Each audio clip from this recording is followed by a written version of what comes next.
Jopuonje e skunda primary ma Kosele e kar chung'od bura ma Kasipula ma osebedo ka onge apisi malong'o manyalo konyogi e tayo chenrogi mag puonjo e skundno koro yudo fungruok bang' agulu mar CDF e kar chung'od burano gero negi apise manyien mamuonyo omenda maromo milion 2.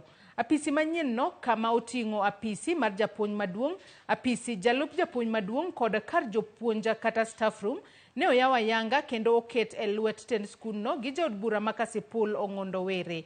Jopuonj ma kwandgi romo 22 e skundno osebedo ka konyre gi achiel kuom kilese mane giloko apisi kaluwore gi onge mar apisi malong'o mane ginyalo tiyo godo e kinde ma gidhi nyime gi chenro mag puonjo.